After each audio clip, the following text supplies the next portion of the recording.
السلام علیکم دوستو، میں ہوں شہزاد حسین اور آپ دیکھ رہے ہیں ایکسپلور دا ورلڈ۔ اگر آپ لوگوں نے ہمارے چینل کو سبسکرائب نہیں کیا ہے تو سب سے پہلے ہمارے چینل کو سبسکرائب کریں۔ آج کی ویڈیو میں ہم دیکھیں گے اٹک پورٹ یعنی اٹک قلعہ، جو کہ پشاور روڈ اور دریائے سندھ کے بیچ میں واقع ہے، جو کہ مغل خاندان کے بادشاہ اکبر نے بنایا تھا۔ تو آئیے دیکھتے ہیں اٹک قلعے کی تاریخ۔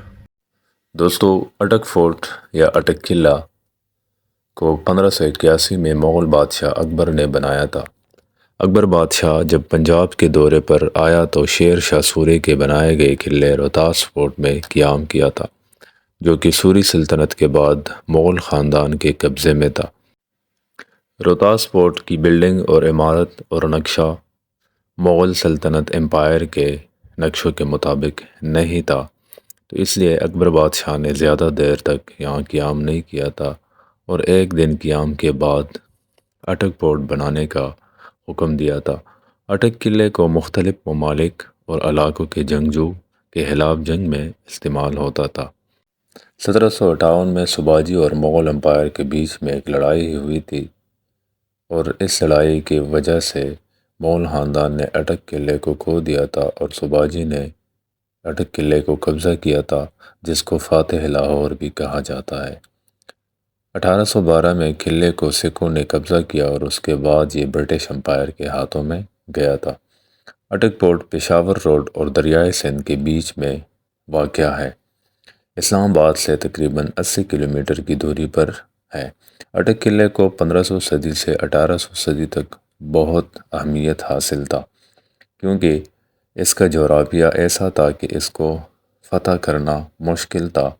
اٹک قلعے کو خواجہ شمس الدین کے سرپرستی میں افغان جنگجو اور دریائے سندھ کی حفاظت کے لیے مغل امپائر نے بنایا تھا۔ سباجی کے بعد 1758 میں مرہٹی امپائر نے حملہ کر کے اٹک قلعے کو اپنے قبضے میں لیا تھا اور اس کو مرہٹی سرزمین کا حصہ بنایا تھا، لیکن احمد شاہ، جو کہ مغل خاندان کے شانہ بشانہ لڑ رہے تھے، اس نے مرہٹی کے ساتھ تقریباً پانی پت کے مقام پر 14 جنوری 1761 کو پانی پت کی تیسری جنگ میں مرہٹی امپائر کو شکست دے کر جتنے بھی قلعے تھے، جس میں اٹک قلعہ اور بہت ساری سرزمینیں بھی آتی تھی، اس کو مغل امپائر کی سلطنت میں شامل کر دیا تھا۔ اٹک قلعے نے افغان اور سکھوں کے جنگ میں، جس کو بیٹل آف دا اٹک بھی کہا جاتا ہے، ایک بہت اہم رول ادا کیا تھا۔ 1761 میں جب احمد شاہ نے قلعے کو قبضہ کیا اور پورے ہندوستان اور پاکستان میں مرہٹی امپائر کو شکست ہوئی، جس کے بعد تقریباً مرہٹی امپائر کا بہت عرصے تک خاتمہ ہوا اور وہ بہت عرصے تک چھپ رہے۔ اس کے بعد احمد شاہ کے بعد قلعہ سکھوں کے قبضے میں چلا گیا تھا۔ اٹک قلعہ پنجاب کے اٹک ریجن، دریائے سندھ اور پشاور روڈ کے درمیان واقع ہے۔ آج کل پاکستان ملٹری کے انڈر میں ہے اور پاکستان ملٹری نے اس کو SSG کمانڈوز کا ہیڈ کوارٹر بنایا ہوا ہے۔ ملٹری اکیڈمی سے پہلے بہت سارے سیاح اس قلعے کا وزٹ کر کے اس کے جغرافیہ اور ارد گرد ماحول سے لطف اندوز ہوتے تھے، لیکن پاکستان ملٹری اور SSG کا ہیڈ کوارٹر ہونے سے اب سیاح کے آنے جانے پر پابندی ہے، اور ادھر اب ملٹری اکیڈمی، SSG کمانڈوز اور باقی فوجیوں کی ٹریننگ وغیرہ ہوتی ہے، جس کی وجہ سے فوجی مقامات کی ہونے کی وجہ سے باقی وزٹر، سیاح اور لوگوں کی آنے جانے پر پابندی نافذ کی گئی ہے۔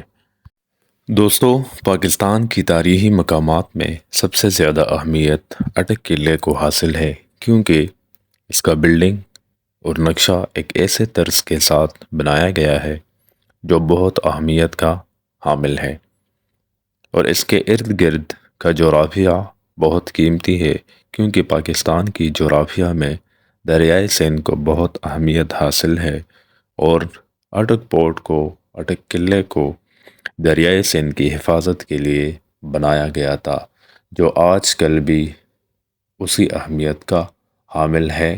انشاءاللہ دوستو، آپ کو ویڈیو پسند آئی ہوگی۔